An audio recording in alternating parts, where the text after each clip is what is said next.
여러분, 겨울철에 심근경색으로 사망할 위험이 여름보다 몇 배나 높은지 아십니까?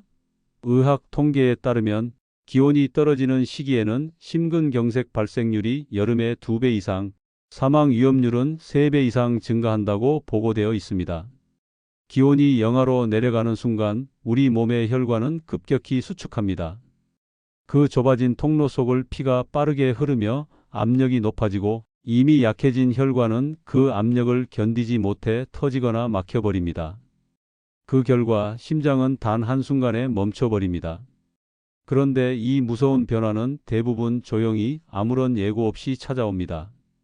그래서 사람들은 그것을 돌연사라고 부르지만 사실 심장은 그 전에 이미 수차례 신호를 보내고 있었습니다. 문제는 우리가 그 신호를 무시한 채 살아간다는 것입니다. 안녕하십니까? 저는 근 15년째 신경외과에서 일해온 53세 박민철 의사입니다. 그동안 수많은 생명을 붙잡아 왔지만 겨울에 병동을 돌 때마다 느끼는 공포는 늘 같습니다. 차가운 공기를 들이마신 뒤 쓰러져 실려오는 사람들, 대부분 평소에 나는 건강하다고 말하던 분들이었습니다. 저희 아버지도 마찬가지였습니다. 오늘 이 시간을 빌려 제가 드리고 싶은 이야기는 단순한 의학 강의가 아닙니다. 심장이 왜 멈추는가, 그리고 어떻게 다시 뛰게 할 수 있는가, 그 답을 제 아버지의 이야기 속에서 함께 찾아보려 합니다. 불과 몇 년 전, 그날은 영하 10도, 하얀 입김이 서리던 새벽이었습니다. 아버지는 평소처럼 새벽 예배를 가시려 일어나셨습니다. 두꺼운 코트를 걸치며 요즘은 숨이 좀 차 하셨지만 그저 나이 탓이라며 웃어넘기셨습니다. 그렇게 현관문을 열고 2걸음, 3걸음. 그 순간 갑자기 아버지의 손에서 성경책이 떨어졌습니다. 숨이 잘 안 쉬어진다. 그 말을 남기시곤 그대로 무릎을 꿇으셨습니다. 저는 병원으로 달려가며 수없이 들어왔던 의학 용어들이 머릿속을 스쳤습니다. 혈관 수축, 혈전, 산소 결핍. 하지만 그날만큼은 의사로서가 아니라 아들로서 그 단어들이 너무 잔인하게 느껴졌습니다. 응급실에서 찍은 심전도에는 끊어진 선 하나가 떠 있었습니다. 심근경색.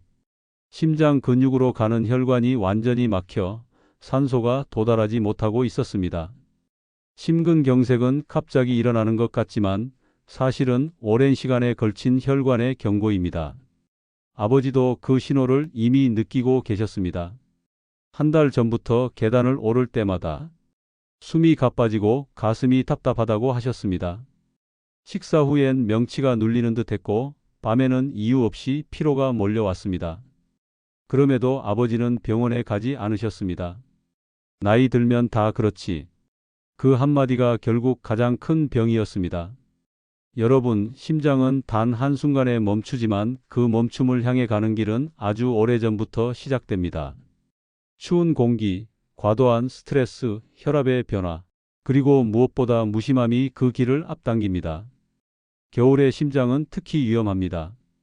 차가운 공기를 들이마시는 순간 혈관이 오므라들며 피가 몰립니다.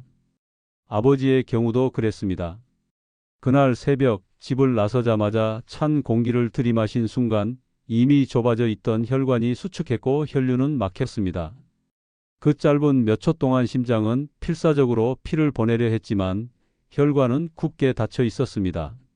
의학 서적에는 심근경색은 발생 후 첫 15분이 생사를 가른다 라고 기록되어 있습니다. 실제로 그 짧은 시간 안에 심장을 다시 뛰게 하느냐 멈추게 두느냐가 결정됩니다. 저는 그날 그 시간 안에 아버지를 붙잡았습니다.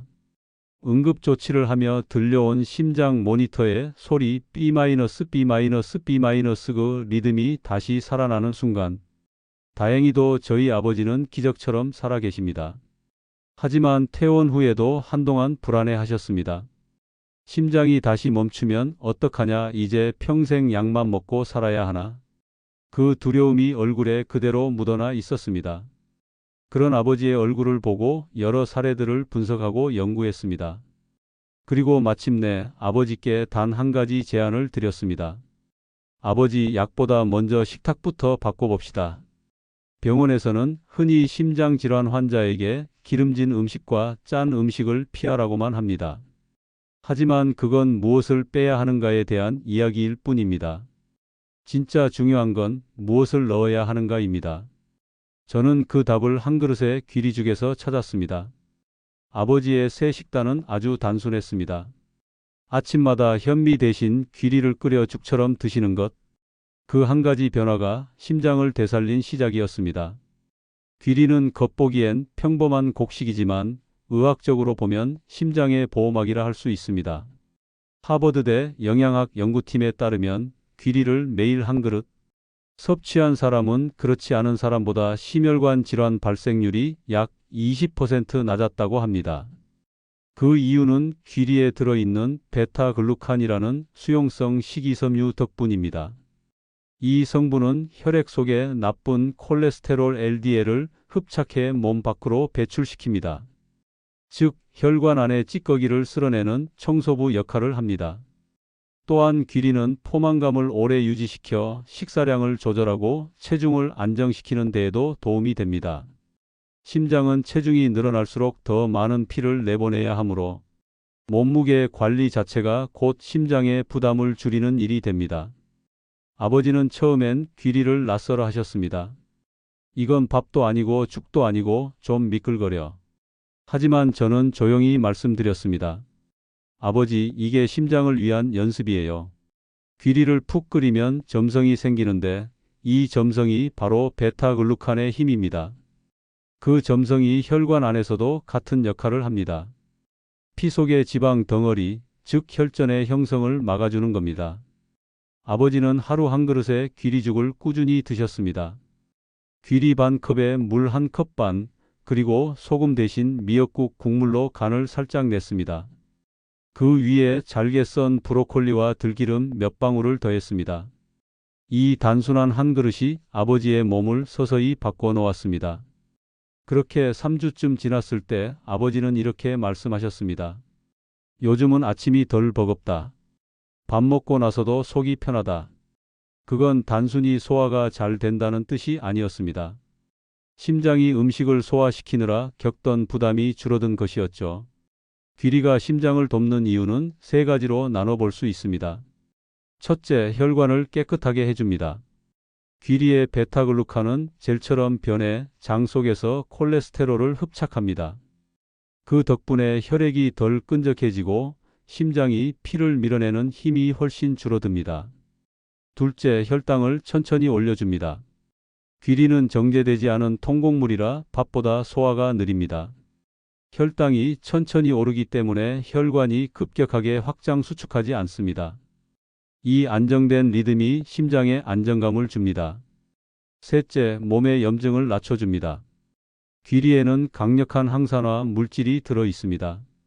이 성분은 혈관 내벽의 염증 반응을 완화시켜 심근경색의 근본 원인인 혈관 손상을 예방합니다.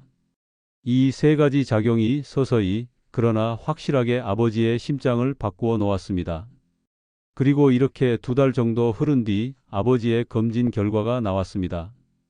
혈중 콜레스테롤 수치가 이전보다 25% 감소, 중성지방 수치도 20% 하락. 의사들은 놀랐습니다. 약을 줄였는데 오히려 수치가 좋아졌기 때문입니다.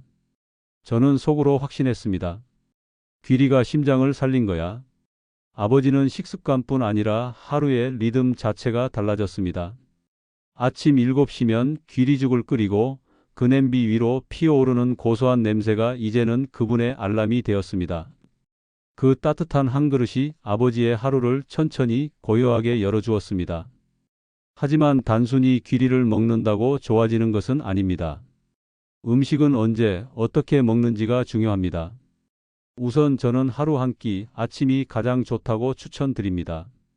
아침 공복 상태에서 먹으면 밤새 끈적해진 혈액을 부드럽게 만들고 하루의 혈당 상승을 완만하게 조절합니다.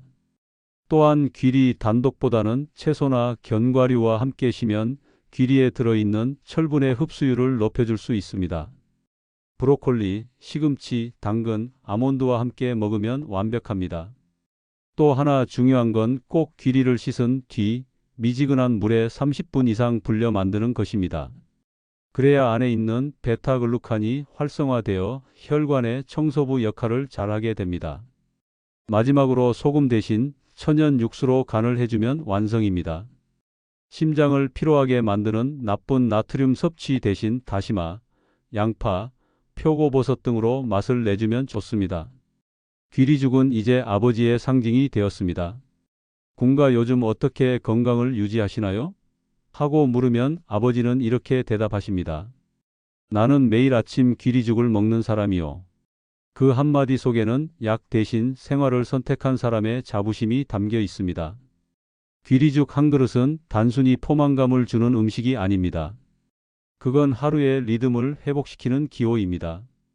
그리고 제 말을 증명이라도 하듯 최근 국제심장학회에서는 귀리를 포함한 통곡물, 식단이 심근경색 재발률을 최대 40%까지 감소시킨다는 발표를 했습니다. 그 이유는 귀리가 혈중 염증 수치를 낮추는 CRP 단백질을 억제하기 때문입니다. 쉽게 말해 귀리는 단순히 기름기를 줄이는 음식이 아니라 몸속의 염증을 진정시키는 음식입니다. 이것이 바로 심근경색 예방의 핵심입니다. 물론 귀리죽 한 그릇만이 심장병을 무조건 예방해 준다라고 확신할 수는 없습니다. 다만 저희 아버지 또 제 환자분들 아침 귀리죽 한 그릇으로 일상의 루틴을 찾았고 여유를 찾았습니다. 먹던 약도 절반 이상 줄었습니다. 심장이 천천히 회복할 시간이 생긴 것입니다. 마지막으로 이 방송을 들으시는 여러분, 심근경색은 어느 날 갑자기 찾아오는 병이 아닙니다. 조금만 천천히, 조금만 다정하게 그렇게 하루를 살아가시기 바랍니다. 내일 아침 따뜻한 귀리죽 한 그릇이 여러분의 심장을 따뜻하게 회복하길 빌며 저는 다음에 찾아오겠습니다. 오늘 제 말씀이 마음에 드셨다면 좋아요와 구독 부탁드립니다. 궁금한 점이 있으시다면 언제든 댓글 달아주시기 바랍니다. 감사합니다.